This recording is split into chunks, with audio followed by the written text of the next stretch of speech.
Welcome. Happy to see some of you again. I've been here for the last 2 years and a half. I come to Sydney very often, and I usually see some familiar faces. So what we are going to talk about today is disaster recovery with the AWS cloud. And as you know, this is the executive track, which means, of course, we have to talk about technology and technical stuff, but instead of focusing on the tactical things, or the minutiae, the terminal, the command line, and those things like that. We instead take a look at it from a more strategic perspective, which doesn't mean we don't go deep into the details of the technology that you can use to, in this case, manage disaster recovery with AWS. And usually at sessions like this one, we had, as you probably know, an event like this in Melbourne just 2 days ago.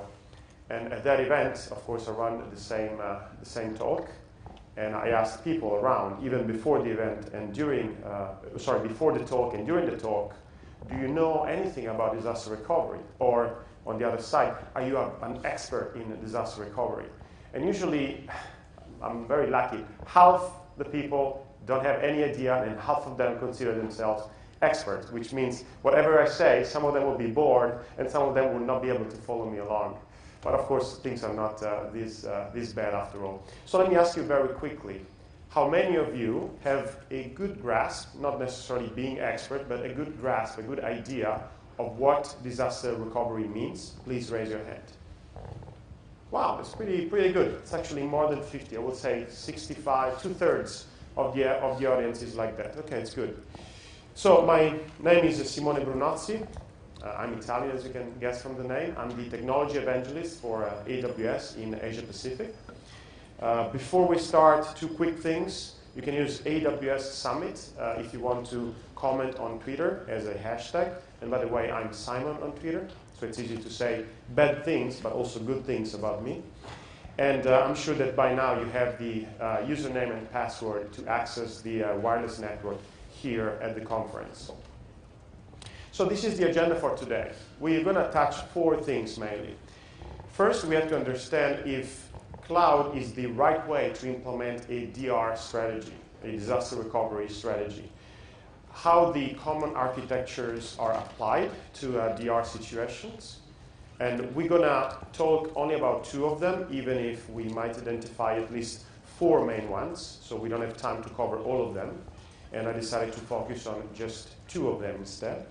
And then, of course, I want to cover which AWS services you can use to actually implement those DR strategies in the cloud. And then finally, how to get started.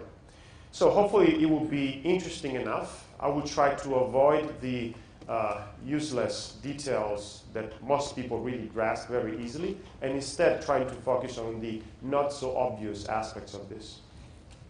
The benefits in general, just by asking our customers, taking some surveys, the benefits that you can get from using cloud computing and Amazon Web Services for disaster recovery are, pretty good. You can save a lot on money. Usually, at least 50% of your budget can be easily cut just by moving your DR to the cloud. You can eliminate a lot of IT footprint in your on-premises infrastructure, which is, by the way, very important. Typically, when people talk, like us even, when we talk about things, we imagine things, we depict things as if they were isolated from the rest of the world. We can tell you, oh, you can launch machines here, and then you can move your things there. But sometimes we forget that when we say you can move things there, or move them back, there is always the remaining of your environment, your IT environment, that has to be taken care of. For example, typical scenario that I see in real life when I meet customers, let's say they have 50 machines, and they say, we are out of capacity. We are using 49 out of 50 machines. We don't have any intention in buying 5 servers now, and maybe 3 next week, and maybe 10 next month, and do it in a very, let's say, emergency mode. So not optimizing costs or the design of the infrastructure itself. What we usually suggest to them is that before even doing any strategic planning for big implementations in the cloud, why don't you look at the low-hanging fruits, which is, in that case, typically, find a service or something or some storage device that you can easily move to the cloud so you can free up some of your existing footprint so the remaining of your on-premises can actually get some air and some extra capacity so you're no longer in an emergency mode, and then you can start planning with a few weeks or a few months of runway what you want to do in the cloud.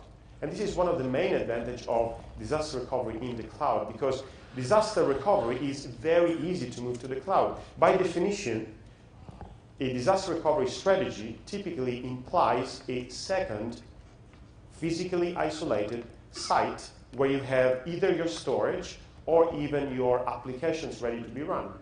So you need to move it away from the main site anyway. And most of the time when people start looking at it, it's when they have only one site and they say, I cannot risk of having all the eggs in one basket. I have to implement a DR strategy in order to make sure that even in the worst case scenario, I'm not losing all my data because maybe my building was caught on fire. Of course, if you use the cloud, you don't need a physical secondary site, but you can just use the cloud as your secondary site.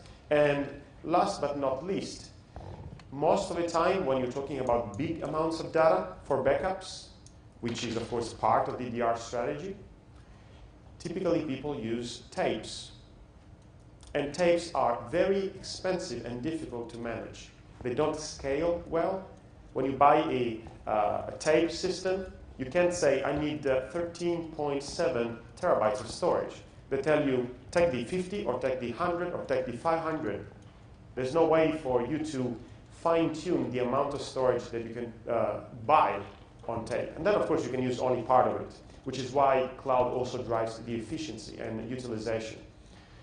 So I actually asked you already this question, so let me skip this. There are three concepts that are very important when you talk about disaster recovery. And the first time that people start thinking about it, they first think of availability. Whatever system you're using, if it's a single system, automatically there is a single point of failure. If you're using a single server, no matter how good that server is, no matter what type of architecture that server has, it's a single point of failure. And high availability, there are slightly different definitions depending on where you read, etc. But it means that you can tolerate the failure of a single component, any single component of your system, without becoming unavailable. That's high availability in general. Then there are slightly different definitions or more specific definitions of different types of high availability. And then after that, you start thinking about your storage in terms of backups. So besides being available, how can I preserve my data from being lost or being destroyed?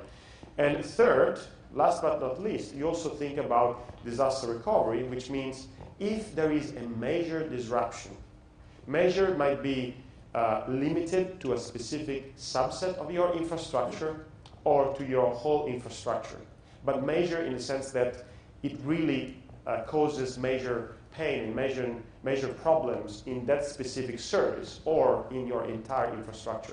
What should I do? What happens if a disaster like that happens? And in that case, you have to ask yourself, how can I keep my applications available, up and running, so high availability? How can I preserve my data from being lost? And then, of course, how can I restore everything as soon as possible? And for those things, there are two very important metrics that some of you might already know. One is called the recovery time objective, which essentially means how much time can I afford to wait until my systems are again up and running. And by systems, I mean if you run any type of service, any type of software, a website, an internal system, whatever it is, let's call them just systems or software systems. If your recovery time objective is 4 hours, it means that by the end of those 4 hours, you should be operational back again. And the recovery point objective, it's different. It also talks about time, but it's referred to data. For example, if you have a website and something goes wrong with the server that is running that website or the multiple servers there, you lose the latest transactions, the latest updates on your data that have been done since your last backup. Because let's say the entire machine or both machines somehow got destroyed completely. So the recovery point objective is how much back in time you can afford to lose data before it's critical. Which in other words means if my recovery point objective is 60 minutes, it means that I can lose data up to 60 minutes back in time, but no more than that. And if you have a 60 minutes recovery point objective, of course, one backup a day is not good enough. Because if you do a backup and then after 4 hours, all your systems are destroyed for some reason, you lose the last 4 hours of your activity. So your recovery point objective is not respected. So if in RPO is 1 hour, it means that somehow you have to perform backups, not necessarily full backups, but you have to record, you have to store the latest transactions at least every hour, possibly even in shorter amounts of time. Because if it's exactly 60 minutes, it doesn't mean that your RPO is 60 minutes. Because there is some delays and overheads when you do backups and when you update systems. And typically when you design your disaster recovery, there are two timelines that you design, you draw when you plan for this. One is the business continuity timeline, and on the other side, somehow in parallel, you have the incident management timeline. And then you describe, and this is, of course, we're not going to cover this today, it's a little bit too deep for today's session, but you describe what happens if something bad happens. And you describe what happens to that specific server, to that specific storage piece, to that service, etc., etc. Another important question before we get into the details of how to do those things, we as humans, we have a very peculiar way of understanding how frequently disasters happen. As an example, when you read things on the news, it might make you think that that thing, that bad thing, that accident, that problem that you see, that you read on the newspaper, happens more frequently than it actually does in reality. Because you read about it, it gets your attention, and then you start thinking, oh, I see this, it means that it happens. And instead, the perception that we as humans have about the frequency of incidents is sometimes very wrong. And there is also another factor to be considered, which is we use, if we talk about online, about internet, about software, about technology, we use systems that can afford to lose consistency of the latest few seconds or minutes without compromising availability. Let me be more clear about this. If you use email online, it doesn't matter much to you if by any chance the latest 3 minutes of whatever emails you received are not displayed immediately but only after a few minutes. And in that case, the company providing you with email services can spread copies of your emails, of your inbox, across multiple servers, maybe even across regions.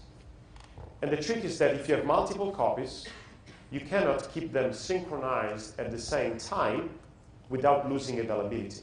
Because if I have my inbox, let's say one file, whatever it is, email or something else, I have the version 1 in 2 sites, 2 separate boxes, 2 separate servers. And I want to update both of them and make sure that if you read any of those, you either read version 1 or version 2. Otherwise, the opposite is called eventual consistency, which means there is a period of time in which you're not really sure if you're going to read version 1 or version 2. So yeah, if I have those two systems in version 1, if I want to update them to version 2, the only way to keep consistency is to lock them and avoid any read, update both of them, acknowledge, both of them have been updated, make them available again. So there is a small downtime, typically milliseconds or tens of milliseconds in most systems. But if I do copies and I say, you know what, email, even if you don't receive the latest email for a few minutes, it's not a big drama. So I can afford to have multiple copies, and instead of locking those copies and make them unavailable, I keep them available, with the difference that if by chance when you're reading and I'm updating, you are reading the old version instead of the new one, you will not get the latest message yet. You will get it in a few minutes later on. So most of us think that most of those systems are perfect. They never fail. Search engines, emails, servers, and the like. So our perception is that failure never happens. Data centers are perfect. They always work. They never go down. Instead, in reality, when you have single points of failures, they are called single point of failures because sometimes they fail. And you might have different policies to fix those problems. But our perception is usually wrong. So it's very important that instead of thinking those things never fail, you have to think those things might fail. And as an example, let's just take a look at this movie here. For some reason, audio is not playing. So I'm very upset with my AV guys. Let me just go back for a second. Can you make sure that audio is playing? Is that possible to play audio here? Yeah? Should I go? Okay. Not yet. It's coming. Coming. Yeah, it's very low. Okay, I will narrate this. Okay, don't worry. I will narrate it. I will be the voice. Oh, go back again. Okay. Let's try again. We're making a film like Toy Story 2. We use a bunch of Linux and Unix machines. On those kinds of machines, there's a command, rm-star, that removes everything on the file system as fast as it can. Have you ever accidentally dropped something out of your pocket while the toilet is flushing? That's rm-star. Somebody had run rm-star on the drive where all of the Toy Story 2 files were kept, and things just started to disappear. Woody's hat disappeared, and then his boots disappeared, and then as we kept checking, he disappeared entirely. Woody's gone. Seconds later, looking up, the rest of the characters on the show, Buzz, Potato Head, Ham, and Rex, had all vanished, and soon after that, whole sequences, Toy Barn and Andy's room were disappearing off the disk drive. Right in front of our eyes. If you had 20 or 30 people working for a solid year, you could recreate all of that work erased in probably about 20 seconds. So I grabbed the phone, transfer me to systems, So they transferred me to the systems group. And I said, unplug the machine, just pull it out of the wall. Pull it out. We can't pull it out of the wall. I said, pull it out of the wall, pull it out. Plug the machine back in, take a look at it. Wow, a lot of the film's gone. Back most of it. Okay, better go Galen, technical director of the film. I remember thinking, wow, this is really bad, but no worries. We're going to get our backups, and We realized that the backups we had were actually bad. what do you mean backups have failed for the last month and we don't have any backups? At this point, Galen mentioned to me in a meeting that she thought she had a copy of the film at her house.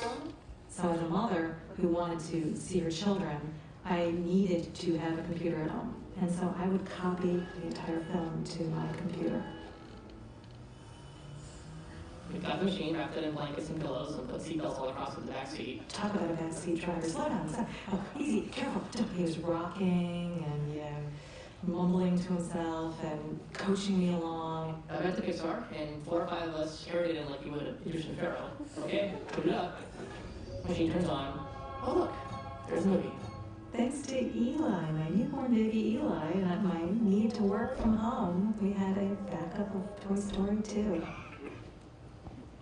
Pretty nice story, right? Good ending in this case. But of course, sometimes it's not like this. I actually personally experienced a few stories that didn't end as nicely as this one. So, frequency, we usually don't understand it properly, which means we have to be very careful, and most of us underestimate the importance of disaster recovery. Murphy's Law, which you might know it's not a very scientific law, but essentially says if something can go wrong, it will go wrong.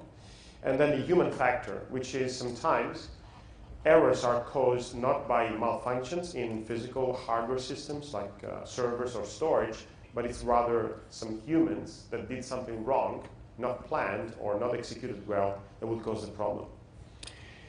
So when you want to create a disaster recovery strategy, typically the traditional IT model has two easy options. One is that you can have a low-end disaster recovery in which you just put your backups somewhere else, which in that case was the house of that lady. Or high-end disaster recovery in which you say, not only I want to make sure that we'll never lose data again, because it's in a separate site, but also I want to have a separate site which in case can take the role of the original master site. So in which I don't just have storage, but I can also run systems to offer the same service that I was offering before the disaster happened. And of course, many companies use or provide disaster recovery for others using AWS. Those are just some of the many enterprise use cases or consultancy companies that provide or use disaster recovery. And you can see that their logo is on the left, what they provide, and then the advantages that they got by using DR in the cloud.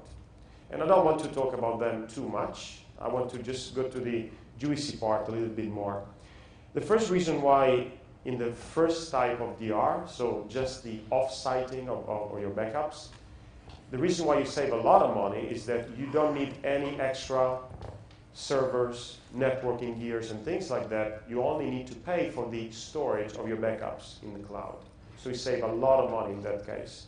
In this case, savings can be in the range of 80, 90%, even more, depending on whatever configuration you have.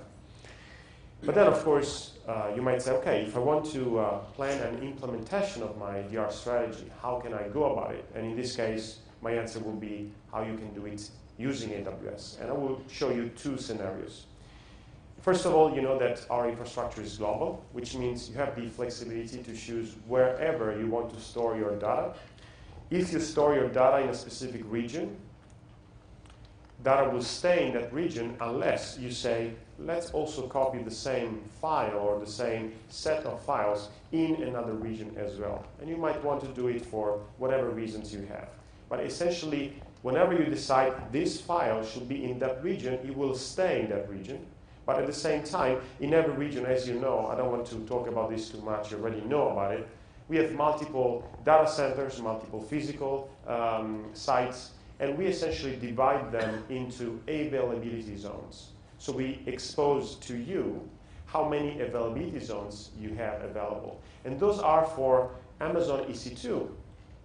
You can decide to run servers in 2 different availability zones. Those are also for EBS volumes, virtual disks in the cloud. When you launch an EC2 machine, it's a single server that runs in a specific availability zone. When you launch an EBS volume, it's a replicated disk, so there's not just one copy of that disk, it's actually multiple copies. And EBS can sustain the loss of one copy of those files. So there is some redundancy into it, which makes it more durable than a single disk. But EBS volumes and the replicas transparently hidden behind are all in the same availability zone. But when you use Amazon S3, the simple storage service, there is no availability zones concept. Because S3 uses a region. You see a file, but behind that, there are multiple copies across multiple availability zones, with the difference that you don't need to know about different availability zones. You don't need to see them, because all you know is that S3 can sustain the loss of 2 concurrent copies of that same file without losing it. In fact, S3 was designed for 11/9 of durability, 99.999999999%, which in human terms means that if you have 1 million files, on average, you lose 1 file every 100,000 years, which is pretty good. And then, of course, we have the security standards. Stephen Smith talked about most of this this morning, and I guess most of you were here this morning, so I'm not going to talk much about this, so let me skip this one. We will use some icons, and it might be good to just refresh your memory before we see some diagrams. The first bucket is the Amazon S3 service, the one that is replicated across the same region. Import-export is a way to physically ship your disks to or from the AWS region of your choice, which is useful if you need to move a huge amounts of data or retrieve huge amounts of data. The yellow or orange box is a virtual server, Amazon EC2. The one below is the storage gateway, which I'm going to discuss in a few minutes. And Route 53 or Route 53, depending on where you are in the world and your accent, is a DNS service. So, of course, the storage that we provide is ideal for disaster recovery. S3, I already told you, it's a very durable storage. And, of course, it's excellent for backups and archiving of your data. EBS is persistent, is replicated, but it doesn't have the same durability of Amazon S3. That's why you can very simply snapshot EBS into Amazon S3. So you can snapshot the virtual disk in the cloud into the very durable storage in the cloud that we have. Take a snapshot, a copy of a specific point in time, and that makes your data way more durable because S3, of course, is more durable than EBS. Number of S3 objects, you don't need to know about this. You have many ways to connect your own data center to AWS through the public internet, through direct connect, or using import-export, physically shipping disks. And let me tell you what the storage gateway is. This is a service that has not been covered this morning, so I want to spend a couple of minutes to just give you an idea of how it works. On the left side, you have your own data center. And you have some storage, and you say, I want to extend my data center using the cloud, but I don't want to make things too complicated. So what you can do is that you can install a virtual appliance in one of your servers, the blue box that you see there. And then the storage gateway, once you register that instance in the storage gateway on AWS, those volumes that are available on your physical site will also be replicated on AWS as EBS volumes, so virtual disks in the cloud. The advantage of them being EBS volumes is that you can easily retrieve them if, for some reason, your physical disks in your physical infrastructure have failed, so you just want to retrieve data. If there is a major disaster, not just loss of data, but also your servers are down, you can actually spin up EC2 instances in the cloud. Of course, you have to make sure that they have the same services that you're running locally, and you can easily synchronize them if you want. And then you can attach those volumes, those EBS volumes, to the EC2 instances that you launched, so you can essentially replicate your entire infrastructure that was running until a few minutes ago. You can replicate it on AWS and then get back up and running in a few minutes. So you can have two different types of disaster recovery approaches. One is you just save your data somewhere else automatically. Once you set up the storage gateway, it does the replication for you. You don't have to mess up with the versioning or moving disks around. It will just do it for you. And second, if you really want to, you also have a proper disaster recovery site on AWS, because if something goes wrong with your servers, you can run additional new servers on the cloud and use the data that you already stored there. So you can be back up and running in a few minutes. You know about Direct Connect, you know about VPC. Again, this morning the security talk covered VPC in details. And importantly, you can also have the dedicated instances in cases where you want to make sure that you are the only one using that physical machine. You will use virtual machines, but the physical machines will only have your virtual machines, nobody else's, which is something that sometimes you require for whatever security processes or reasons you have. So let me show you those two different architecture patterns. There are two different approaches to recovery. One, of course, is when you have things running in the cloud already, and you just want to have another DR in the cloud, which is very easy to do. Another one is when you have your physical data center, and then you want, of course, to recover from a disaster by moving things in the cloud. Those are the four common architecture patterns. We're going to cover only the first one and the second one. Let's start with the first one, backup and restore. The advantage is that it's very simple. You essentially just back up in the cloud, and if you need those data because something went wrong, you retrieve those data. That's it. The only thing you have to do is that, as you can see from the second part of the slide, you have to take snapshots of current systems, and then, of course, you have to store backups in Amazon S3, and you have to know which procedure you're going to follow if there is a disaster. You have to be prepared for that. This is the example. You have your physical traditional server on the left, and either through import-export or through the internet, you can store data to Amazon S3, and then whenever you need that data, you retrieve it. In case of a disaster, you retrieve those backups, you bring up the required infrastructure in-house, maybe you have extra servers, extra physical servers, and then you can restore systems from those backups. And then, of course, you can switch over to the new system. Or, if you're already running in the cloud, in that case, it's incredibly simple because you can snapshot your running machines on S3 as well. So it's easy to say, my machine just crashed. You can take the latest snapshot and create a new EC2 machines in even sometimes less than a minute. So in a very, very short amount of time. And S3 is durable, so your data will be there anyway. And this is how restoring from AWS will look like. AMI is a concept that some of you might not know. It means Amazon Machine Image is the disk image of a machine. You can start from vanilla, empty disk images with a specific operating system in them, Linux, Windows, etc. You can customize them, and you can put your software, your things in that, and then you can create your own AMI. And that snapshot is very safe in Amazon S3. And whenever you need to say, my machine crashed, there was a disaster, I need to recover, you can take that snapshot and say, launch an EC2 machine using that as an AMI.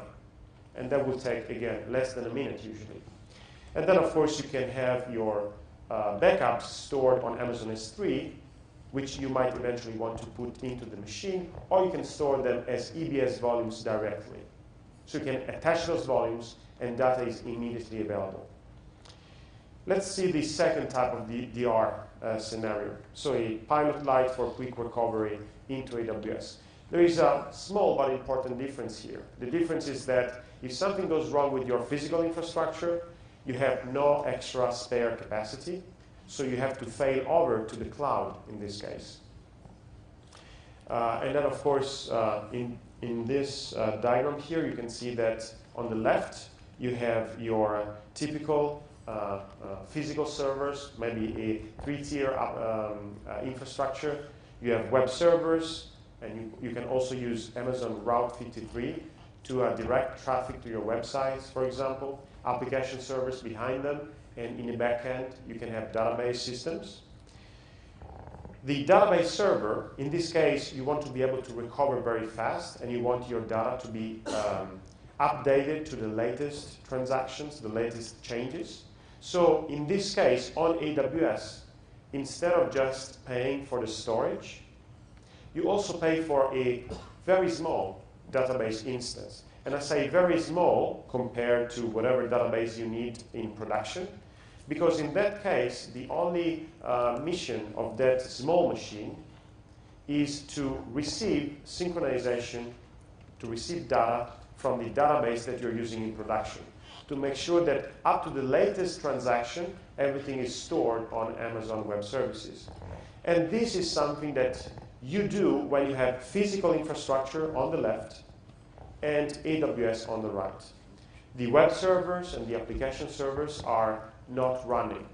When you turn them off, you only pay for the storage of those servers, but you don't pay the hourly pricing for compute. So it's actually very cheap. As an example, if you have a 10 gigabyte disk image and you're not using it, it's not running, it's only the storage, you pay 10 cents per gigabyte per month, so that storage will cost you only $1 per month. If you run it and it's a small machine, it will cost you roughly $50 or $60 per month. So it costs you significantly more if you're running the machine. So in this case, you're saving money. And then, in case you will move your main primary site to AWS, on the database side, instead of doing this replication and managing it, you can actually use Amazon RDS, the relational database service. You can launch a primary or master database, and with one click, you can enable a standby replica, which means that you can get the same effect here, a main and standby replica, but whatever happens to the main machine, the failover is automatic, and whenever there is an update to those systems, since Amazon manages those databases on your behalf, so you don't have to worry about those two machines or multiple machines, we update first one copy and then the standby replica. So there is never a downtime if you use the standby replica option. And we call it multiple availability zone deployment or multi-AZ deployment. That's why I start with standby replica and then describe the full name, because it's a little bit difficult to remember. Then something bad happens to your physical infrastructure. You want to fail over to the cloud. The data is there. You need to resize the instance database because you will need more capacity at this time, and then activate the web server and the application server. And of course, since people will go to your website, you can just redirect Route 53 to the web server on AWS. So you can be back up and running in just a few minutes. So let me wrap up. We have about 8 minutes left, and I want to save some time for questions. We already talked about the advantages of cloud computing. Some of them are very obvious, like saving on money, paying only for what you use, security. But of course also durability is very important. And being able to reduce the recovery point objective and the recovery time objective that we talked about earlier in this talk. Many solutions provider can help you with specific services or platforms or specific custom case scenarios in which you don't just need the basic tools, but you need something extra. Of course, maybe you're already using some of their services, and most of those services are available on AWS as well. Those slides will be available later on in a couple of days for reference, so this is not for you to just take notes for like half an hour. You can maybe take a picture if you want, but those links will be available together with the slides. If you want to attend a webinar on disaster recovery and or on storage gateway, you can take a look at this link, and there will usually be a notice of when is the next webinar. So third poll question, no need to answer, but the question should be, so now that you understand it a little bit more, are you more inclined, are you more interested in considering VR in the cloud? And it should be so. So before we do Q&A, let me just remind you very quickly that we appreciate, too much. We appreciate your feedback. If you go to this link, you can, of course, as you know, get credits as well as stand a chance to win a Kindle Fire. If you do the paper forms, it will be less credits and Amazon gift vouchers. This clicker hates me somehow. So I want to thank the event sponsors that have made this possible. Those are my name and contact details. Simone on Twitter if you want to reach out. And now we'll just open the floor for questions. Thank you very much. Yes, one here and then one here. With the AWS storage gateway, is there particular smarts in it for only doing deltas and compression and all that smart sort of stuff, or are we going to be trying to push huge volumes up through small pipes? Okay, actually, there is something built by default in EBS that essentially serves the purpose that you're asking for. When you do a snapshot from any EBS volume, which might be a normal volume or just the copy of your local volume through the storage gateway, so no matter wherever it comes from, any EBS volume, when you take the snapshot, the first one is a full snapshot, of course, as it should be. Any subsequent snapshot is an incremental snapshot. So you know how it works. Of course, it's easy. You just save on storage costs. And also, if by accident you delete, because you have control on those snapshots, you can say, I don't need this snapshot anymore. Of course, since you don't see that we do those incremental backups, if you delete by accident a snapshot that is, for example, in between the full and the latest incremental, that will make your data essentially corrupted. we detect that there is a need for the previous incrementals or for the full, and we delete only the differences. So you don't lose your data. So essentially, any snapshot will have incremental backups from EBS to S3. Of course, also in the case in which you use storage gateway to back up your local disks, your local volumes to the cloud. So it's something that you don't even need to implement or worry about. One question here? Just use the mic, please. Thanks. Excuse me, so there's two parts to the question. The first one, you didn't really get into that Route 56 service. 53, yeah. 53. I'm assuming that's where you do the DNS routing. Yes. So I'm trying to understand what permissions are involved in order to allow Amazon Web Services to do the DNS routing for you. Get to Google. Okay. And another thing also was regards to the database synchronization. Does it allow for two-way synchronization? Okay, I'll answer both things. So first on Route 53, it's a DNS service, and whenever you register a domain with whoever, how is it called, like a registrar system you want to use, of course you have the option with any of them to specify a DNS server for your domain and CNAME as well. So in that case, you just say, I want to use Route 53 as the tool to manage my domain, to manage my CNAME records and my DNS records. And then, of course, whenever someone goes to yourdomain.com, in the systems, there will be a record that shows that that domain points to a specific IP address. That is the DNS service that we provide. And then the IP address, of course, can easily be an elastic IP or a public IP that you use for your machines. So essentially, we provide everything except the domain registration part. You cannot register domains with us, but once you do so, you can essentially tell them, I want to use Route 53 for everything else. And you configure it in essentially like 2 minutes. I did it for my blog and a few other things. Of course, the site is down until the DNS records propagates, of course. But since Route 53 is distributed globally, propagation actually is very fast. We use the same edge locations that we also use for CloudFront, which is the content delivery distribution. So the advantage of using Route 53 over another DNS server, which might be running on EC2 or running somewhere else, is the speed and the reliability. Because you don't have to manage servers. It's a managed DNS service. You don't worry about how many machines you need or things like that. You know it's there, it's redundant, it's stable and reliable.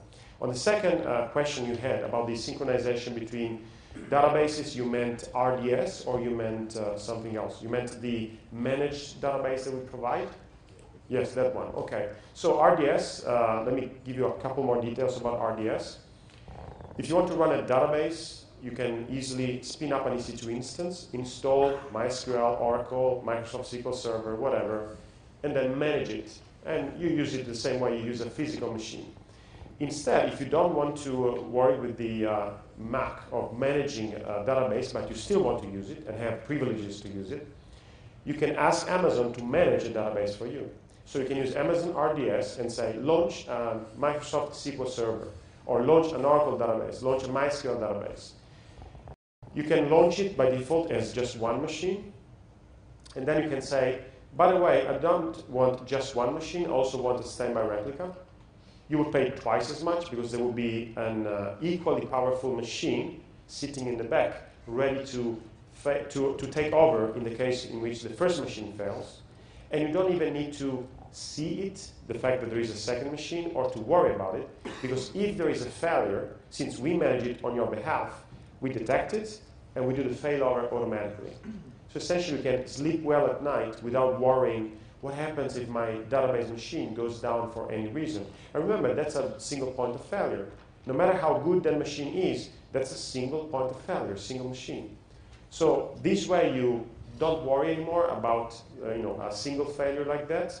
And at the same time, you also increase durability of your data because it's also replicated on a second machine.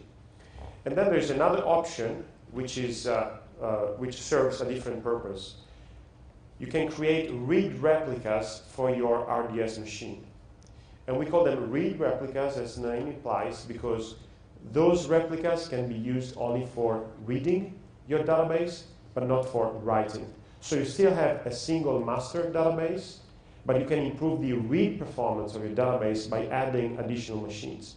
And in addition to all of this, there's also a service called Elasticache, which is a memcached on an EC2 server managed by us that you can put in between your application and your database, of course, to improve performance. And you should know what caching, how caching works, etc. Okay, one last question, quick one, very quick. Yes. Very quick question and very quick answer. We have just transferred all of our web application to EC2. For Great, 6 months. you win a T-shirt. Can I throw it to you? Okay, and you also win one. So, and you win one. So take those later. We Yes. want to take disaster recovery to one more level. How difficult it is to take from one zone all of our configuration, all of our EC2 instances to another zone? What's the technical difficulty that it's not one click and it's not copied to other zone? Okay, there might be actually a one click, but I have to give you the short answer because otherwise they will kill me. So the short answer is you can do it somehow manually by scripting things and moving things around. Or my suggestion would be use CloudFormation, which is a tool to create templates for your deployments, to deploy the first one. And then you can reuse the same CloudFormation template with just minor tweaks to deploy in another availability zone. Or you can even use the same CloudFormation template to deploy across multiple availability zones. The advantage of CloudFormation is that you somehow give a structure to the deployment that you want to do. So it's easier to just plan it the way you want it. If you want to do it across regions, it's different because regions are somehow isolated from each other. In fact, you can go only through the internet from one region to the other, which means security credentials are different. They don't work across regions. Security groups are different. AMIs, so disk images are different. So in that case, if you want to say, I want to use 2 regions for my DR, you have to work a little bit on the tags and keywords and credentials of your templates. That's the short answer. If you need more, we can meet at the back of the room later. Thank you very much for your attention. I have to stop now. Thanks.